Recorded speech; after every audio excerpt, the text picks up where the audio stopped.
So it gets really, really complicated. And so, the grandson came to me earlier this year and he was just kind of like, somebody wants to buy the house. Really small house, but again, in one of those areas worth several $100,000. Now he's been paying taxes on it for forever. So he thought, okay, I want to sell this house. Can we do this in 3 months? Absolutely not, because there are at least 17 people that we've got to contact to get to consent. So again, some of those grandchildren have died, some are in prison, some, have multiple baby mamas, baby daddies. Like, it is insane. Some we can't find, some may be homeless. There's a couple minor children involved, so that needs an additional attorney to represent their interests. And so I'm not even saying everything, but you can see the dynamics and how complicated it can get really quick. You think, okay, I have this property, I've been paying taxes, I should be able to sell it. Well, it doesn't work that way. Just because you've been paying taxes on it, there is a process that this has to go through. And so there's going to be at least an additional 7 to 8 probates that need to be done before anybody gets any money. Wow. That is so heavy, and I mean, it just that discussion kind of speaks to not just sort of the planning issues or just not understanding the system, but even culture a little bit. I even think about when I watched the episode of Yellowstone, and and it's about this family. It's a Paramount show, well, with Kevin Costner, where there's this family that's had this land, for 200 years or something like that. And there's a scene where the father is old and he's in his 80s and he's about to pass, and he's talking to his son, and he says to his son, he says, "Don't you give up any of this land. Don't you give him one dang inch." Mhm. Right? And it's almost like, so it's like a core value, like defend our property, keep our land. This is our stuff. And so you can't tell me that that wouldn't have an impact on how, just culturally, on how the children think, right? And I wonder what the world would look like if all of our families said that to the kids, like, look, this is yours, and this is ours. This belongs to our family. Our family name's connected. Do not give this up to anybody, right? And because I find that if you, or I believe, if you instill in a child, for example, the value of what they have and the value of who they are, we tend to protect things that we value, Right. right? It's like, for example, a person who has low self-esteem might be promiscuous because they don't value themselves, and they say, "Oh, anybody can have it because it's not worth anything anyway." Or if you think about people that own property versus those that just rent it, Mhm. you have that problem where sometimes a renter will just tear it up, or a rental car. I drive rental cars differently from the way I drive my own car, right? Right. And I really wonder if there's this sort of a cultural conversation that could be had as well. And I think it seems like it has to start early, to kind of instill that importance of just like, hey, let's not just let it go. Just because you're black don't mean you're supposed to struggle. I almost feel like we kind of feel like, well, we're supposed to mess it up. We're supposed to lose everything and then start over from scratch. And I think that we got to kind of confront some of that a little bit. What are your thoughts on that? So, I mean, I think that that is true.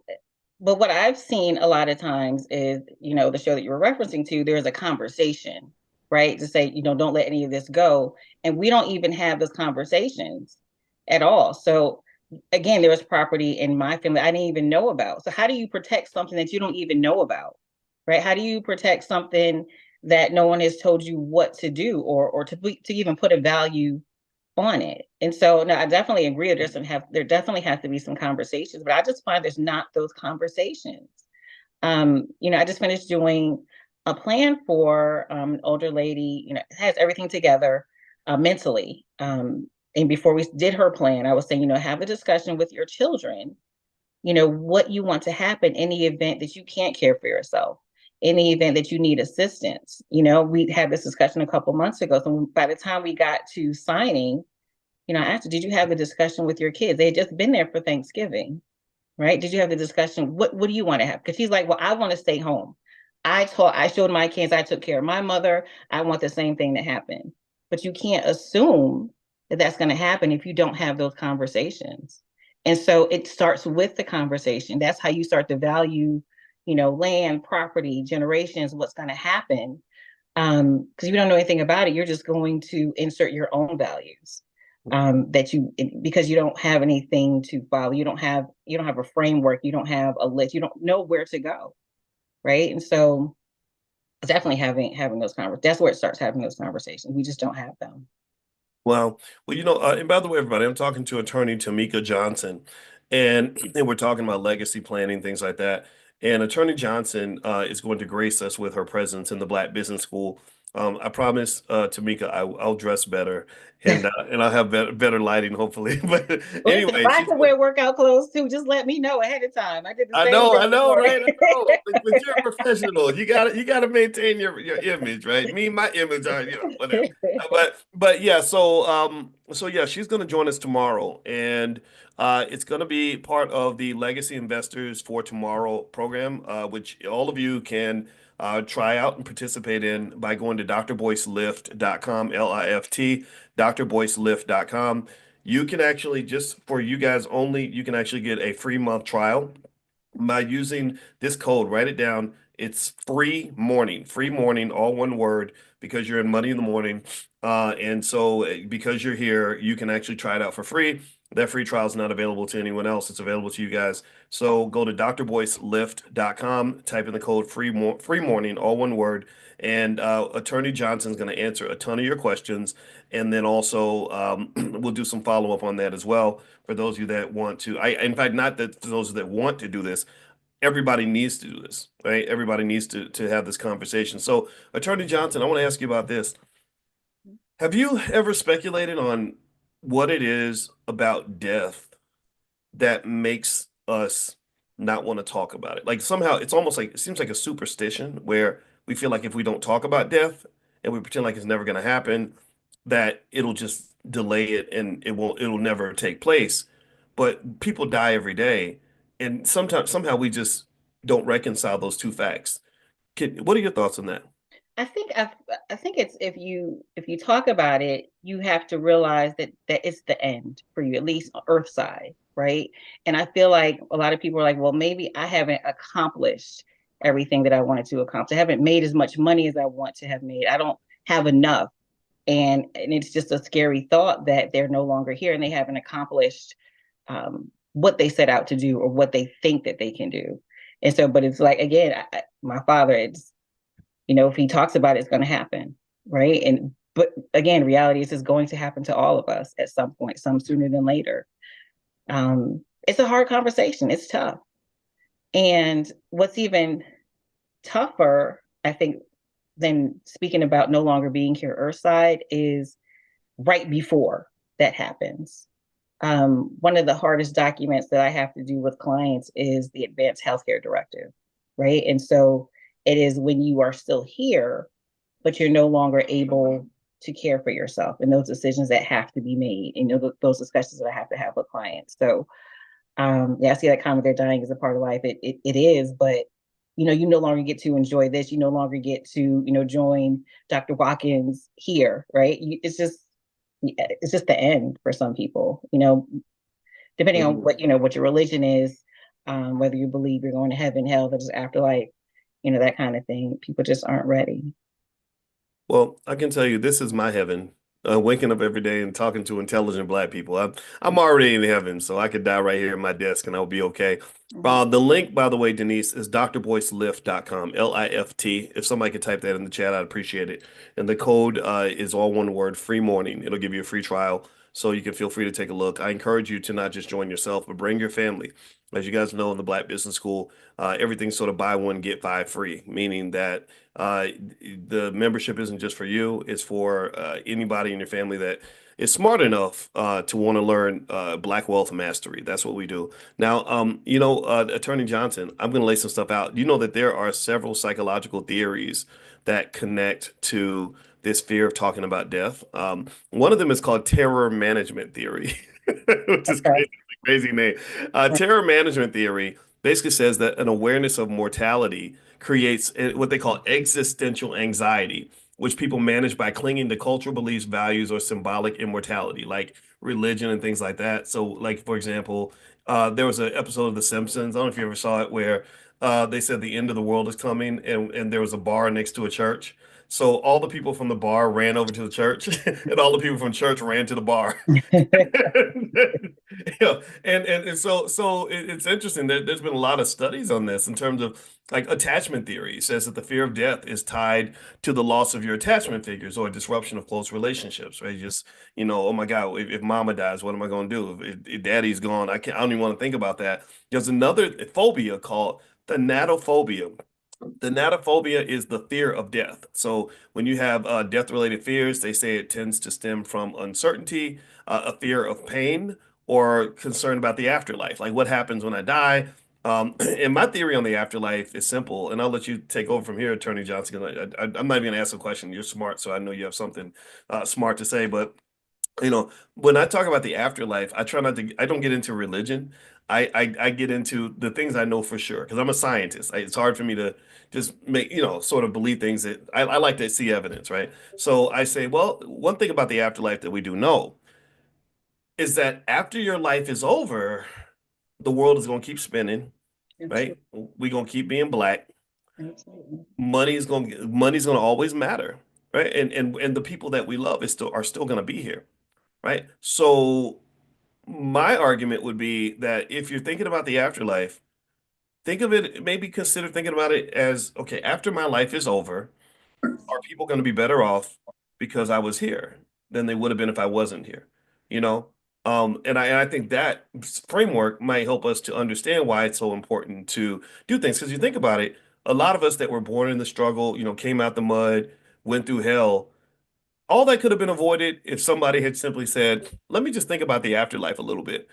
Somebody in the 1970s had just said, let me go, let me go, Apple stock is 25 cents or whatever. Let me go buy a couple $100 worth of Apple stock to make sure that the grandkids are good. If somebody, I always tell my students, in fact, in 1991, if you'd had somebody in your family buy you $100 worth of Apple stock in 1991, most people in here would have enough money to quit their job tomorrow, right? And people blow $100 like it's nothing. So really, I think that just it almost seems like the ability to even value the information that someone like you might share really might stem from mental health in terms of dealing with the fear of death and not talking about it, dealing with the fact that that wealth tends to be created and preserved if we care about each other. Right? If I only care about myself, then yeah, I'm going to think, okay, everything ends with me. I've heard people say that. I heard some rapper say that. He said, "Well, if I die, it won't matter no more, so I'm gonna just blow all my money while I'm here." And I said, "Well, what about your kids and your grandkids?" So what do you think about what I just said, Attorney Johnson? So one, I'll go back and say, you're saying your heaven is here right now, right? But that's because you know without a doubt that you've left an impact. You left an impact within the Black community. The people who have been drawn to you have learned from you. There's so many more who haven't, and I feel like, again, people who feel like they've made an impact, right, and they do have something worth passing down, they will have the conversations. But again, people who feel like they have not gained enough or acquired enough are more reluctant to have those conversations. So, again, having the wherewithal, the information to invest in the 90s in Apple.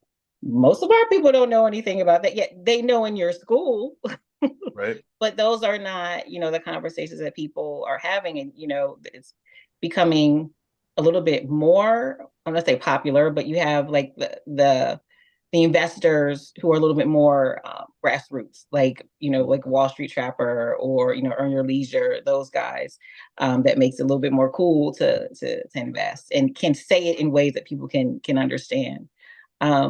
But you can't do those things if you don't have the information or the knowledge to do so. Well, I agree 100%. And that's what I love about Earn Your Leisure and Wall Street Trapper. I'm like, you guys are cooler than me. You guys are in the culture. But me, I've made rappers mad because I've been like, why are you selling drugs to kids and marketing all this nonsense and disrespecting women? So I agree with you. When those guys started doing what they were doing, I was really happy about it because that's what we needed. I said, once it clings to the culture, once rappers are rapping about wealth and everything else, then I think people will understand it. And here's the thing about it, Attorney Johnson, to me is that it's not as if by investing or preserving wealth that we're doing something different from what we are. We already love each other. Grandma will cook for everybody because she loves them. We already care about money, right? We want to have peace. We want to do better. And so in my view, it's just a matter of saying, okay, well, let's have a different strategy and let's really connect to that. And I would almost say, even when you talk about the information, information is everywhere, right? Mhm. It's not like if somebody said, I want to learn how to invest, and there are a bunch of wealthy people that are like, we're not going to tell you nothing, right? No, you got people that can tell you things, but I will say that sometimes if your value system isn't right, like if your head ain't right and you're not ready to even receive, like the things that you do are infinitely valuable, but probably run into brick walls of people that are like, I'm not going to think about that right now, or I don't care about that stuff, or that's for everybody else. It's not for me. And I almost think that like that just that cultural conversation is what's really adding so much value. Because I personally think that moving forward, I think we're doing great as a people. I think we're going to be in an extraordinary position. Not everybody, but a lot of us are. Also, you mentioned that point earlier about about heaven and feeling like you've accomplished enough in life. You know what's funny to me is I found that the more I accomplished, the more I wanted to do. Right. Yeah. So I'm gonna tell you, I don't feel like I've done everything I want to do. I'm nowhere near Right. the man that I really wanted to be. I accomplished a few things, but there's so many things where I'm like, "Oh, come on, we got to do this." And so I live every day with a sense of urgency, like, let's get up, let's go hard because we got another level to go to. But that decision to also be content with what you have and where you are, I found that to be almost like a personal choice, right? I remember in my 20s thinking, okay, if I died tomorrow, how would I feel? And I would say, yeah, I'm a little sad that I didn't get to do all the things I wanted to do, but let me count my blessings before I start counting my curses, right? Let me talk about the areas that I did complete before I start thinking about all the things I didn't do. So if you are a mother, a father, or you worked hard at your job every day for 20, 15, 20 years, that's something to celebrate, right? That's something you raised a child, like, so I think the ability to be content with what you are and what you have is important because, and I'll let you speak on this. I feel like we live in a society where greed is kind of embraced, where the capitalist feels like he hasn't made enough money, so he's got to go make another million, or or you watch social media and you're constantly reminded of all the things you haven't done yet and all the things you don't have. I think that ability to get the mental health to find a way to be at peace and to be content with who you are, where you are, what you have, is the balance that people need. Because I would hate to go through life feeling just miserable about everything that I've been blessed with. No matter what stage of life I am or what level, right? I think we've all got something to kind of look forward to and be excited about. What do you think about that? So yeah, there's a lot in there, right? And I don't know if we Yeah. have enough time. I know I said a lot. I did a stream of So consciousness on you. I yeah, no, apologize. I agree with once you are someone who has accomplished something, and again, you've made an impact, right? But people like you or people like me, maybe, and people in this group, know that there's more. But once you feel like you've accomplished something or have something to pass down, then you're like, okay, then Mm. then I can have the conversation, right? But yeah, there'll always be more. Absolutely, there'll always be more. As far as the information, there is plenty of information out there. Information, again, is not the issue, but I do think there is an overload of information. When we talk about content hoarders, it's so much information coming at people, they can't decipher what's good, what's bad. Their brains cannot process the amount of information that they're getting. So yeah, there's not a lack of information. It's just kind of knowing where to go. I have a 22-year-old. I have a 20-year-old, 4-year-old, and 6-year-old. Don't even ask right now. But but having a conversation with my 22-year-old and with my nephew over the weekend, who was 24, um, they have the role models, right? They have the me or my parents and the people, their parents around them that have done something, but they are just so overwhelmed because one, they're on their phones all the time, and they may see a little bit of information when they scroll to the next thing, and they can't focus, right? It's really hard for this younger generation just to focus, to figure out, okay, how do I make, $100,000? How do I make $1 million? There's $1 million. There's so many people, and they just get confused, and they do nothing. They do absolutely nothing, and they accomplish nothing. So then, when they are presented with, oh well, I can sell grandma's house or my parents' house for $200,000. That's more money I've ever had because I've not focused or taken the time to actually pursue something. It's really frustrating. Mm. It is. Can you feel it? I, Oh, wow, but that's a powerful perspective. Yeah, I think that for young people now, especially that grew up in social media, I think learning again, going back to it seems like everything just circles back to mental health. The best thing I saw my daughter, our 14-year-old, do that made me happy was she embraced meditation. And I said it's important for your generation to meditate because you got a million and one distractions. You got a million and one things competing for your attention, and that'll drive you insane. It's like drinking the ocean.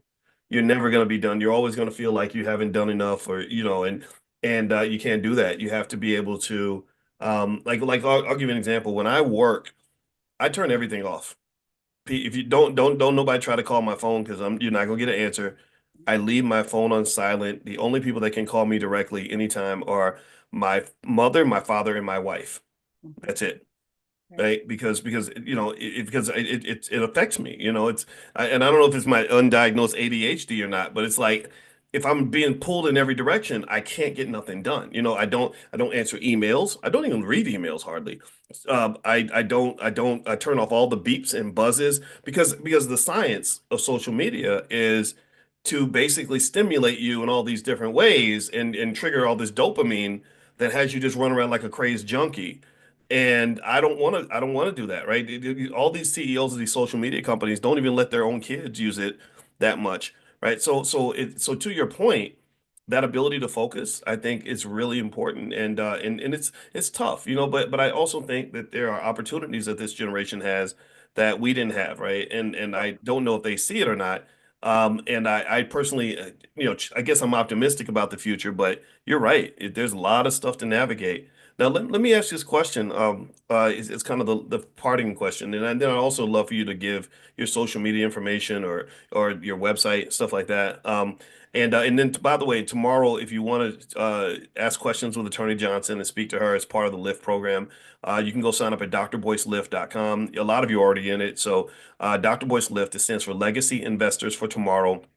And you can use the code word free morning, all one word, and it'll give you the first month free. So feel free to join our Legacy Investors for Tomorrow group. And Attorney Johnson is going to be our guest. She's going to answer questions, and I'm going to shut up. I'm not going to talk as much as I'm doing right now. And maybe I'm nervous. I'm so excited because you're here and you're smart and you have so much knowledge. So Attorney Johnson, uh, what would be something that, in terms of if someone said, what are the top, let's say, two or three biggest mistakes you see families make that cost them the most money, and you want to avoid these mistakes at all costs? What would that be? in the estate planning realm, okay. Not having a discussion, not having a plan in place, and not being proactive in uh, filing probates if you have to do a probate in a timely manner. Hmm. I, I would, that's three, right? Having a Yeah. discussion, having Okay. having something, and then actually executing that something that you do have and filing. Okay. So having the discussion, taking action on the probate, and Mhm. having a plan, Right. correct? Having a plan. So someone just put in there with no trust. So part of the plan is a trust as well, which takes you outside of the probate process, and it streamlines the passing of assets and property.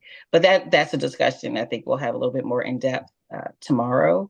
Where we'll talk about, I talk to people at 4 different ways to avoid probate.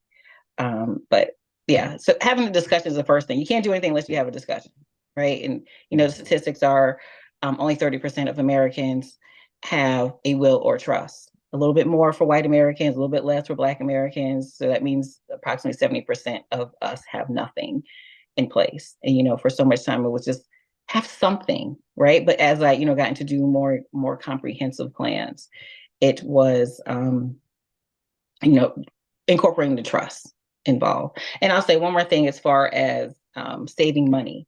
There is this misconception about Medicaid, right? So a lot of people think, oh, if my parent goes to a nursing home or my grandparent goes to a nursing home, they don't do anything with the property because they don't want Medicaid to take their property or their money. This is very, very important. It's something a lot of people don't know. There are millionaires out there, right?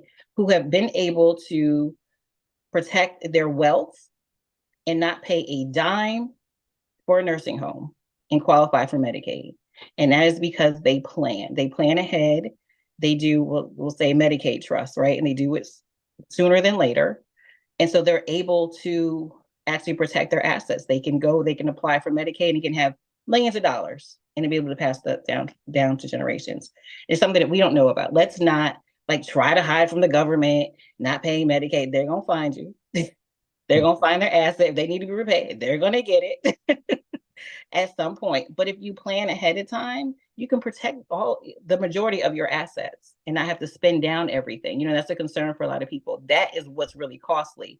If you have, it doesn't matter if you have $100,000, $50,000, if you have millions of dollars, you don't want to spend it all before you qualify for Medicaid, right? You want to be able to pass that down. And so we can protect that ahead of time. Again, that's another discussion. We can go into depth a little bit more tomorrow. But I love that is that. I very love that. costly, very costly. I love that. Now, before I give some information, I see a few of your questions about tomorrow. Tomorrow is going to be 8 o'clock Eastern, by the way, and the website is drboycelift.com, and the code to get the free trial is free morning, all one word. You put that in at checkout. So right before you check out, you'll see a price, but you put in the code, the price will go away, and it'll be free for that first month. So, and also, if you can't make it, we will record the session. So, drboycelift.com, code word is free morning, all one word. Now, let me ask you, Attorney Johnson, what's your website and what's your social media? You're smart. I want to follow you. Okay. So website is johnsonwillsandtrust.com. We're rebranding, so very, very simple. And Instagram and other social media is at Tamika, no, I'm sorry, at Attorney Tamika Johnson. So Tamika Johnson. Attorney. Okay, I'm looking up right now, and so yeah, so now I control you in the comments. That's all right. All right. Yeah, oh, you already follow me. Great. So I just hit the follow back button. All right. Attorney Tamika Johnson. That's all one word on social media. And by the way, that code is free morning. If you like your money in the morning, free morning. I saw someone write free loading. No, it's free morning. So it's all one word. So anyway, all right. So Jen says, can you put in the chat? Can somebody put that in the chat? It's free morning, all one word. The website is drboycelift.com. And we're going to do this tomorrow night at 8 o'clock. And Attorney Johnson is going to answer a ton of questions and serve us and support us, and we'll support her back as well.